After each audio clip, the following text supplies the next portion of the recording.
Animation की दुनिया के 10 सबसे गजब के विलेंस। देखो यार, हीरोज या फिर सुपर हीरोज के ऊपर तो हम लोग काफी बातें करते हैं, लेकिन ज्यादातर टाइम्स हम लोग उन विलेंस को छोड़ देते हैं जो कि किसी भी हीरो को इंटरेस्टिंग या फिर इंपॉर्टेंट बनाते हैं। और इसीलिए आज मैं आपको एनिमेशन की दुनिया के 10 ऐसे विलेंस के बारे में बताऊंगा जिनके बारे में सुन के तुम्हें बहुत मजा आएगा। तो सबसे पहले नंबर 10 पे है मेगाट्रॉन फ्रॉम ट्रांसफॉर्मर्स। वैसे तो ट्रांसफॉर्मर की फ्रेंचाइज बहुत बड़ी है, जिसमें कार्टून से लेकर लाइव एक्शन तक बहुत फैला हुआ बिजनेस है और हर एक स्टोरी के अंदर है मेगाट्रॉन का एक अलग वर्जन। पर जो वर्जन मुझे सबसे ज्यादा पसंद है वो है ट्रांसफॉर्मर प्राइम का मेगाट्रॉन। क्योंकि बाकी के किसी भी दूसरे वर्जन से हटके ज्यादातर टाइम ये वाला अपना आपा नहीं खोता। ये वाला मेगाट्रॉन हमेशा कूल रहता है। और सोच के देखो यार, एक ऐसा कैरेक्टर जिसने वॉर छेड़ के अपना खुद का प्लेनेट बर्बाद कर दिया, जिसने अपने ही मरे हुए साथियों को रिस्पेक्ट देने के बजाय उनको ज़ॉम्बी बना के फिर से वॉर में फेंक दिया, और इतने सारे कारनामे करने के बाद अब ये बंदा कूल होके घूम रहा है। तो सोच के देखो उसके दिमाग में इवलनेस का लेवल क्या होगा। मतलब ट्रांसफॉर्मर प्राइम के अंदर भी जब कभी कोई ऑटोबॉट इसके सामने आता है ना, तो उसके मुंह पे बस एक ही बात लिखी होती है, तो मेरे ख्याल से तो डिजाइन से लेकर ओवरऑल बैडएस प्रेजेंस तक ट्रांसफॉर्मर प्राइम का मेगाट्रॉन एक मॉन्स्टर है। पर नंबर 9 पे है वो बंदा जिसके आगे मॉन्स्टर भी बच्चे हैं। ये इतना स्ट्रॉन्ग है कि इसे स्ट्रॉन्गेस्ट क्रीचर अलाइव कहा जाता है। मरने का इसे इतना ज्यादा शौक है कि ये 10,000 मीटर से कूद गया, पर उसके बाद भी बच गया। तो पेश है emperor of the sea, Kaido from anime one piece. सबसे पहले तो वन पीस के अंदर इतने ऑसम विलन्स हैं यार कि किसी एक को चुनना बहुत मुश्किल था, लेकिन उन सब के बीच अगर कोई एक ट्रू मॉन्स्टर है तो वो है काइडो। वन पीस देखने वाले फैंस इस बात को जानते हैं कि डिजाइन से लेकर स्क्रीन प्रेजेंस तक काइडो की टक्कर कोई नहीं कर सकता। मतलब यार, वन पीस की कहानी पायरेट्स के ऊपर है और पायरेट्स के अंदर भी रैंकिंग्स होती हैं, जिनमें सबसे पहले होते हैं सुपरनोवास, उसके बाद आते हैं वॉरलॉर्ड और फाइनली आते हैं एम्परर्स ऑफ द सी। और इन्हीं एम्परर्स में से एक है काइडो, जिसके पास है पूरी दुनिया की सबसे बड़ी पायरेट आर्मी और जिसे मारना लगभग नेक्स्ट टू इम्पॉसिबल है। तो बिना किसी डाउट के काइडो एज अ विलन बड़ा ही गजब का कैरेक्टर है। नंबर 8 पे हमारे सामने है Madara Uchiha. Wake up to reality. Naruto नाम की एनिमे सीरीज का ये कैरेक्टर पूरी दुनिया की एनिमे कम्युनिटी में सबसे ज्यादा टॉप के विलन्स में आता है। और यार, उसके पीछे के रीजंस भी बड़े सॉलिड हैं, क्योंकि इस सीरीज के अंदर पहले तो विलन्स बहुत सारे हैं, लेकिन उन सब के बीच मादरा उचिहा सबसे खतरनाक विलन इसीलिए है क्योंकि सबसे पहला रीजन है इसकी रॉ स्ट्रेंथ। मतलब इस बात का अंदाजा तुम ऐसे लगाओ कि बिना किसी स्पेशल टेक्निक के मादरा उचिहा की रॉ पावर ही इतनी ज्यादा है कि इसने अकेले ही 80,000 स्किल्ड शिनोबी यानी कि निंजा वॉरियर्स के साथ जंग में करीब 10 से 15,000 वॉरियर्स को पहले तो बिना किसी पावर के मार दिया। लेकिन इन सबसे हटके जो चीज मादरा को एक ग्रेट विलन बनाती है वो है उसकी आइडियोलॉजी। आप जब इस कैरेक्टर को देखते हो ना, तो आपको लगता है यार कितने तगड़े रीजन दे रहा है, और इसीलिए एक पॉइंट पे आके मादरा उचिहा के सारे विलन एक्शंस लॉजिकल लगने लगते हैं। लेकिन एट द एंड सबसे बड़ा रीजन तो ये है कि Madara Uchiha is super bad ass. Do not misunderstand it. This is not power of your creation. Number 7 पे हमारे सामने है एंट किंग मिरियम।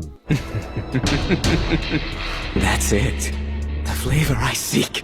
ये बंदा आता है हंटर हंटर एनिमे से। वैसे तो ये सीरीज अभी तक अधूरी है, लेकिन तब भी इसमें 3-4 विलन्स आ चुके हैं। लेकिन उन सब के बाद भी मिरियम इस पूरी हंटर हंटर फैन कम्युनिटी के बीच में सबसे ज्यादा पॉपुलर विलन है, क्योंकि अब तक की कहानी में इससे ज्यादा पावरफुल, स्मार्ट, स्ट्रॉन्ग, फास्ट और परफेक्ट कैरेक्टर नहीं आया। पावर और फीट्स की अगर बात करें तो मिरियम का IQ बहुत ही ज्यादा तेज है। चेस से लेकर कोई भी स्ट्रेटेजिकल गेम हो या फिर किसी भी बैटल की हजारों आउटकम्स को सोचना हो, मिरियम का दिमाग थाउजेंड्स ऑफ टाइम तेज चलता है। इसको लगता है कि पूरी दुनिया में सबसे ज्यादा परफेक्ट यही है और बाकी सारे ऑर्गेनिज्म इसके नीचे आते हैं। ना तो ये किसी बच्चे पे तरस खाता है और ना ही अपने खुद के लोगों पे। लेकिन जो चीज मिरियम को एक सबसे ज्यादा अमेजिंग विलन बनाती है वो है इसका कैरेक्टर डेवलपमेंट, जो जाते जाते इसको फैंस का फेवरेट बना जाता है। नंबर 6 पे है कुंग फू पांडा की पहली फिल्म का विलन टाई लंग। 2008 में आई कुंग फू पांडा शुरू में काफी बचकानी लगती है, और इसीलिए ये तो पक्का किसी ने नहीं सोचा था कि बच्चों की एक एनिमेशन फिल्म का ये कैरेक्टर, जो कि कोई हीरो भी नहीं है, वो बंदा एक विलन होने के बाद भी इतना ज्यादा पॉपुलर हो जाएगा। कैरेक्टर के डिजाइन से लेकर फाइटिंग स्टाइल तक टाई लंग एक ट्रू वॉरियर की वाइब देता है, क्योंकि वॉरियर और विलन्स का कॉम्बो तो काफी मूवीज में है, लेकिन टाई लंग को जो चीज स्पेशल बनाती है वो है इसकी बैक स्टोरी। कहानी के अंदर टाई लंग हमेशा से बुरा नहीं था, बल्कि इसको एक विलन बनाने वाला इसका अपना मास्टर था। और long story short, tie lung की बैक स्टोरी और उसकी बैडएस स्क्रीन प्रेजेंस आज तक उसे एनिमेशन की दुनिया का one of the best villain बनाती है। The real Dragon Warrior is coming home. और नंबर 5 के लिए भी एक और ऐसा विलन है जो कुंग फू पांडा की ही सीरीज का है और इसका नाम है Lord Shane. Good afternoon, gentlemen. Now we've got the pleasantries out of the way. अब ध्यान से देखो इसको, क्या इसको देख के कोई भी बोलेगा कि ये कोई विलन है? जो कि सही बात है यार, मोर तो कितना शांत पक्षी होता है ना, और ऐसा ही एक शांत पक्षी विलन कैसे बन गया? भाई यही तो पावर है एनिमेशन की, यहाँ पर कुछ भी हो सकता है। और इसी वजह से लॉर्ड शेन को जब आप पहली बार एक्शन में देखोगे तो आपको पता चलेगा कि ये बंदा ना सिर्फ एक ग्रेट फाइटर है बल्कि स्ट्रेटेजी और प्लानिंग में भी इसका कोई जवाब नहीं। मतलब यार गजब की सीरीज है कुंग फू पांडा। 3 पार्ट्स में 3 विलन्स और तीनों के अलग ट्रेड्स। हर पार्ट के अंदर कुंग फू पांडा के विलन्स आपको सोचने पे मजबूर कर देते हैं। और पहले पार्ट के विलन टाइलंग की ही तरह लॉर्ड शेन की बैक स्टोरी भी काफी इमोशनल है, लेकिन ये टाइलंग से कहीं ज्यादा स्मार्ट और इविल है। टाइलंग को तो बस ड्रैगन स्क्रोल की एक पावर चाहिए थी, पर लॉर्ड शेन को चाहिए पूरी दुनिया। और ग्रीड और इमोशनल स्टोरी का यही कॉम्बो लॉर्ड शेन को एक ग्रेट विलन बनाता है। I agree. But this is...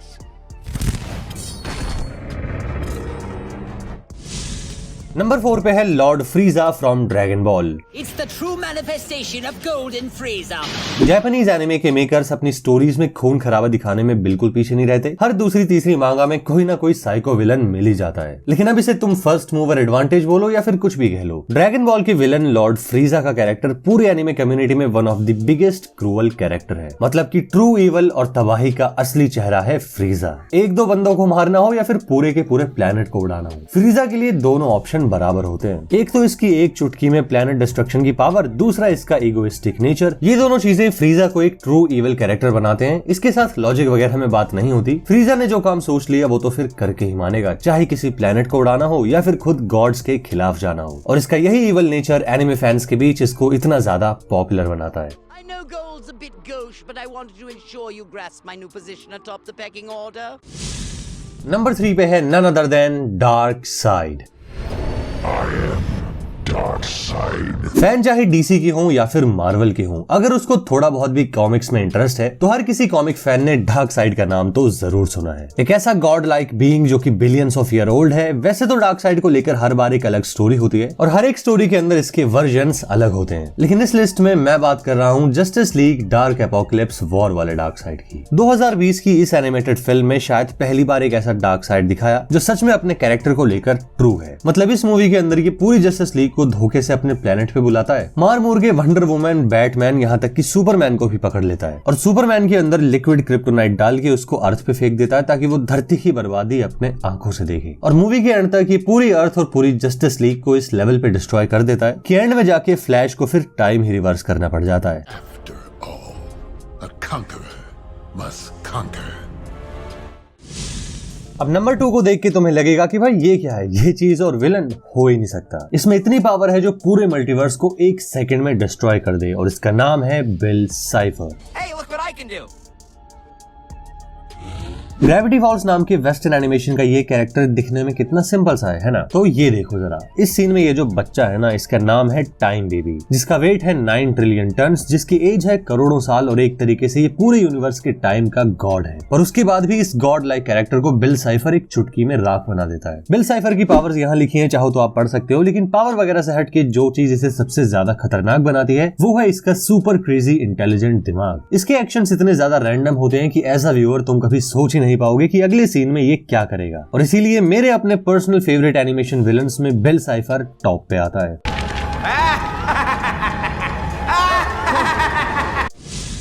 और फाइनली नंबर 1 पे है डेथ।